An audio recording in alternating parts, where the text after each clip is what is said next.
Hi friends, welcome to my channel. ಇವತ್ತು ಬಂದುಬಿಟ್ಟು ನನ್ನ ಮಗನಿಗೆ ಸಂಡೇ ಸ್ಪೆಷಲ್ ಚಿಕನ್ ಕಬಾಬ್ ಅಂದರೆ ತುಂಬ ಇಷ್ಟ ಅವನಿಗೆ. ಹಾಗಾಗಿ ಕಬಾಬು ಮತ್ತು ಸ್ವಲ್ಪ ಫ್ರೈ ಮಾಡೋಣ ಅಂತ ಅಂದ್ಕೊಂಡಿದ್ದೀನಿ. ಮತ್ತು ಇದೇನು ಬೇಡ, ಬಿರಿಯಾನಿ ಇನ್ನೊಂದಿನ ಮಾಡೋಣ. ಇನ್ನೂ ಒಂದು ವಾರ, ಹೆಚ್ಚು ಕಮ್ಮಿ ಒಂದು ತಿಂಗಳವರೆಗೂ ಇರ್ತಾನೆ. ಹಾಗಾಗಿ ಸದ್ಯಕ್ಕೆ ಇವತ್ತು ಸಂಡೇ ಸ್ಪೆಷಲ್ ಕಬಾಬ್ ಮಾಡ್ತಾಯಿದ್ದೀನಿ. ಎಲ್ಲ ಆಲ್ರೆಡಿ ಮಿಕ್ಸ್ ಮಾಡಿ ನೆನೆಸಿ ಇಟ್ಟಿದ್ದೀನಿ. ಇನ್ನು ಫ್ರೈಗೆ ರೆಡಿ ಮಾಡ್ಕೊಬಿಡೋಣ. ರೈಸ್ ಇದೆ ಆಲ್ರೆಡಿ, ಹಾಗಾಗಿ ಇದೆಲ್ಲ ರೆಡಿ ಮಾಡ್ಕೊತಾ ಇದ್ದೀನಿ. ಮತ್ತು ಇದನ್ನು ಫ್ರೈ ಮಾಡೋಕ್ಕೆ ಒಂದು ಸ್ವಲ್ಪ ಹೊತ್ತು ಫ್ರಿಜ್ಜಲ್ಲಿ ಇಟ್ಬಿಟ್ರೆ ಫ್ರೈ ರೆಡಿ ಮಾಡಿಕೊಂಡ್ರೆ ಇನ್ನು ಆಮೇಲೆ ಕರಿಯೋಕ್ಕೆ ಸರಿ ಹೋಗುತ್ತೆ. ಹಾಗಾಗಿ ಇವತ್ತು ಸಂಡೇ ಸ್ಪೆಷಲ್ ಚಿಕನ್ ಕಬಾಬ್ ಮಾಡ್ತಾಯಿದ್ದೀನಿ. ನೋಡಿ ಫ್ರೆಂಡ್ಸ್, ಅರ್ಧ ಬೆಳಗ್ಗೆ ಕಬಾಬ್ಗೆ ತೋರಿಸಿದ್ನಲ್ವ, ಇವಾಗಿನ ಅರ್ಧ ಫ್ರೈ ಮಾಡೋಣ ಅಂತ ತೊಗೊಂಡಿದ್ದೀನಿ. ಫ್ರೈಗೆ ಏನೇನು ತೊಗೊಂಡಿದ್ದೀನಪ್ಪ ಅಂದರೆ ಈರುಳ್ಳಿ, ಒಂದು 2 ಪಲಾವ್ ಎಲೆ, ಶುಂಠಿ ಬೆಳ್ಳುಳ್ಳಿ ಪೇಸ್ಟು. ನೀವು ಹಸಿದಿದ್ರೆ ಶುಂಠಿ ಬೆಳ್ಳುಳ್ಳಿನ ಜಜ್ಜಿ ಹಾಕೋಬೋದು. ನಾನು ಪೇಸ್ಟೇ ತೊಗೊಂಡಿದ್ದೀನಿ. ಇದು ಜೀರಿಗೆ ಮತ್ತು ಮೆಣಸು ಪುಡಿ ಮಾಡ್ಕೊಂಡಿದ್ದೀನಿ, ಹಸಿದೆ, ಹುರಿದಿಲ್ಲ. ಇದು ಅಚ್ಕಾರದ ಪುಡಿ, ಇದು ಧನಿಯಾ ಪುಡಿ, ಗರಂ ಮಸಾಲ, ಇದು ಮಾಮೂಲಿ ಚಿಕನ್ ಫ್ರೈ ಮಸಾಲ, ಚಕ್ಕೆ ಲವಂಗ, 1-2 ಹಸಿಮೆಣ್ಸಿನ್ಕಾಯಿ, ಈರುಳ್ಳಿ, ಇದು ಟೊಮೊಟೊ, ಇಷ್ಟು ತೊಗೊಂಡಿದ್ದೀನಿ. ಇದು ಹೇಗೆ ಫ್ರೈ ಮಾಡೋದು ನೋಡೋಣ. ಇದ್ರ ಜೊತೆಗೆ ನಾನು ಮಾಮೂಲಿ ಕಬಾಬ್ಗೆ ಆಲ್ರೆಡಿ ನೆನೆಸಿ ಫ್ರಿಜ್ಜಲ್ಲಿ ಇಟ್ಟಿದ್ದೀನಿ. ಇದು ಫ್ರೈ ಆದಮೇಲೆ ಅದನ್ನು ಕರ್ಕೋಬೇಕು. ಬಿರಿಯಾನಿ ಎಲ್ಲ ಬೇಡ ಅಂದ್ಬಿಟ್ಟು ಮಾಡಿಲ್ಲ, ಇನ್ನೊಂದು ಸಲ ಮಾಡೋಣ, ಒಂದೇ ದಿನ ಎಲ್ಲ ಐಟಮ್ ಬೇಡ ಅಂದ್ಬಿಟ್ಟು. ಆಮೇಲೆ ನಾವು ಸೋಮವಾರ ನಾಳೆ ತಿನ್ನೋದು ಇಲ್ಲ, ಹಾಗಾಗಿ ಬೇಡ, ಇವತ್ತು ಕರೆಕ್ಟಾಗಿ ಮುಗ್ದೋಗ್ಬೇಕು ಅಂದ್ಬಿಟ್ಟು ಇದೆ ಫ್ರೈ ಥರ ಮಾಡಿಬಿಟ್ರೆ ಸ್ವಲ್ಪ ಅನ್ನಕ್ಕೆ ರೈಸ್ಗೆ ಹಾಕ್ಕೊಂಡು ತಿನ್ಕೋಬೋದಲ್ವಾ. ಹಾಗಾಗಿ ಸ್ವಲ್ಪ ಇದನ್ನೇ ಸ್ವಲ್ಪ ಗೊಜ್ಜು ಥರ ಮಾಡ್ಕೊಂಬಿಡೋಣ, ಫ್ರೈ ಥರ ಅಂದ್ಬಿಟ್ಟು ಮಾಡ್ತಾಯಿದ್ದೀನಿ. ಬನ್ನಿ ಇದು ಹೇಗೆ ಮಾಡೋದು ನೋಡೋಣ. ಸ್ಟವ್ ಹಚ್ಕೊಂಡು ರೆಡಿ ಮಾಡ್ಕೊತಿದ್ದೀನಿ.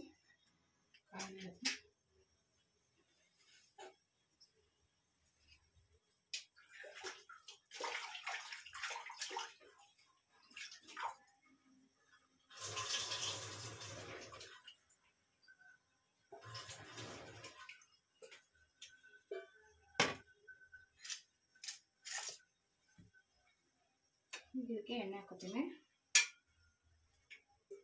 ಎಣ್ಣೆ ನೋಡ್ಕೊಂಡು ಹಾಕೊಳ್ಳಿ, ನಿಮಗೆ ಬೇಕಷ್ಟು.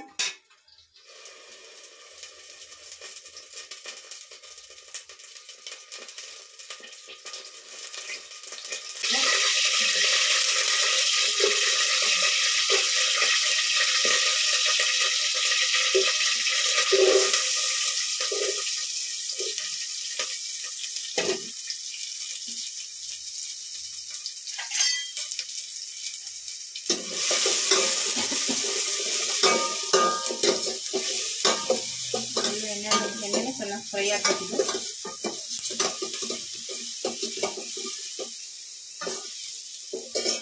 ಯಾಕಂದರೆ ಕಮ್ಮಿ ಮಾಡಿ ಚೆನ್ನಾಗಿ ಮುರಿದಾಕ್ತೀನಿ. ಅದೇ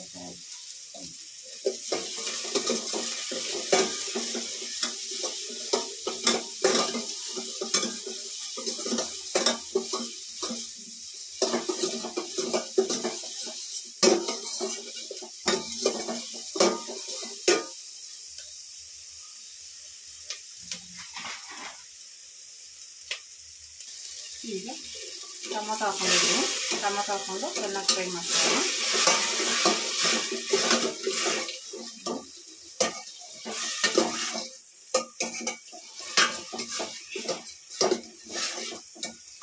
ಟೊಮೊಟೊ ಸ್ವಲ್ಪ ಫ್ರೈ ಆಗಿ ಅದರಲ್ಲಿ ನೀರಿನಂಶ ಇರುತ್ತಲ್ಲ, ಅದು ಬೆಂದಮೇಲೆ ಮಸಾಲೆ ಹಾಕ್ಕೊಂಡು ಆಮೇಲೆ ನೀರು ಹಾಕ್ಕೊಂಡು ಬೇಯಿಸೋಣ.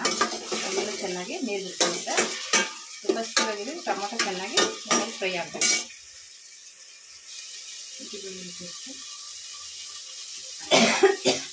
ನೀವು ಶುಂಠಿ ಬೆಳ್ಳುಳ್ಳಿ ಇದು ಬೇಕಾದ್ರೆ ರುಬ್ಬಿ ಹಾಕೋಬೋದು, ತೊಂದರೆ ಏನಿಲ್ಲ. ನಾವು ಶುಂಠಿ ಇರಲಿಲ್ಲ, ಬರೀ ಬೆಳ್ಳುಳ್ಳಿ ಒಂದು ಏನಕ್ಕೆ ಅಂತ 2 ತರಿಸ್ಬಿಟ್ಟೆ.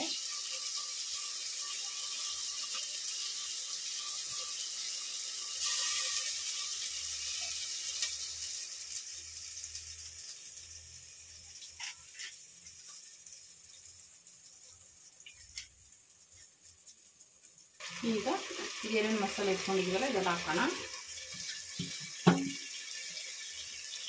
ಹಾಕಿ ಚೆನ್ನಾಗಿ ಮಿಕ್ಸ್ ಮಾಡ್ಕೊಳ್ಳೋಣ.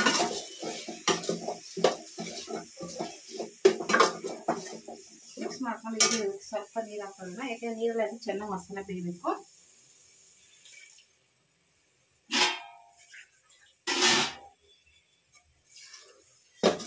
ಎಷ್ಟು ಬೇಕಷ್ಟು ನೋಡಿಕೊಂಡು ನೀರು ಹಾಕೊಳ್ಳಿ.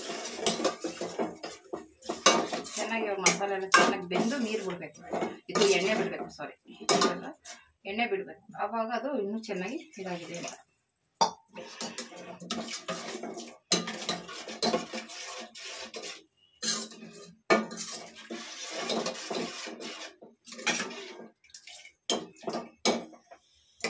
ಚೆನ್ನಾಗಿ ಕುದಿಬೇಕು, ಇವಾಗ ಚೆನ್ನಾಗಿ ಇದಾಗಬೇಕು.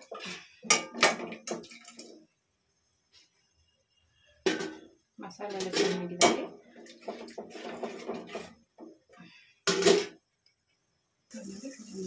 ಆಗಿದೆ.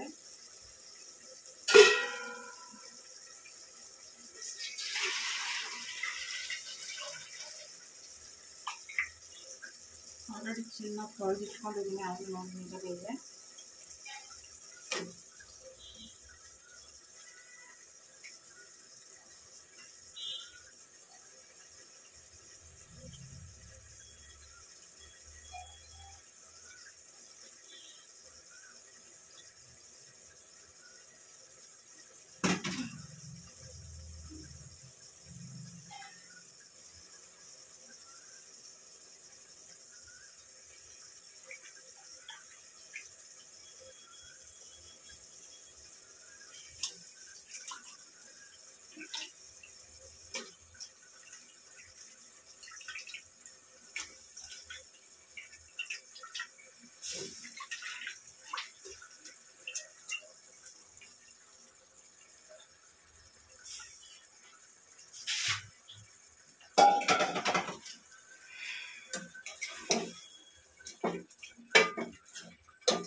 ಮಿಕ್ಸ್ ಮಾಡಿ ಇಟ್ಟಿದ್ದೀನಿ, ಚೆನ್ನಾಗಿದಾಗಿದೆ. ಉಪ್ಪು ಹಾಕ್ಬಿಡೋಣ, ಹಾಕಿಲ್ಲ ಮತ್ತೆ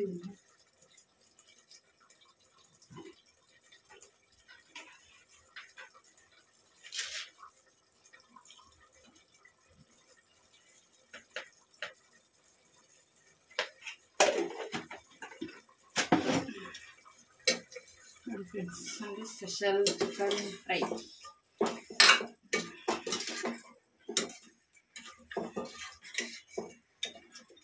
ಇದ್ರಲ್ಲಿ ನೋಡ್ಕೊಳ್ಳಿ, ನಿಮ್ಮ ಖಾರ ಕಮ್ಮಿ ಅನಿಸಿದ್ರೆ ಒಂಚೂರು ಹಾಕೋಬೋದು, ಏನು ಪರವಾಗಿಲ್ಲ, ನಡೆಯುತ್ತೆ. ಖಾರ ಕಮ್ಮಿ ಅನಿಸಿದ್ರೆ ಆಲ್ರೆಡಿ ಶುಂಠಿ ಬೆಳ್ಳುಳ್ಳಿ ಪೇಸ್ಟು, ಜೀರಿಗೆ ಮೆಣಸು, ಅಚ್ಕಾರದ ಪುಡಿ, ಮಸಾಲೆ ಎಲ್ಲ ಹಾಕಿರೋದ್ರಲ್ಲಿ ಸಾಕಾಗುತ್ತೆ. ಇನ್ನೂ ತಿನ್ನೋರು ಜಾಸ್ತಿ ಖಾರ ತಿನ್ನೋದ್ರಲ್ಲಿ ಹಾಕೋಬೋದು. ಈಗ ಹಂಗೆ ಸ್ವಲ್ಪ ಕಬಾಬ್ ಫ್ರೈ ಮಾಡಿಬಿಡ್ತೀನಿ.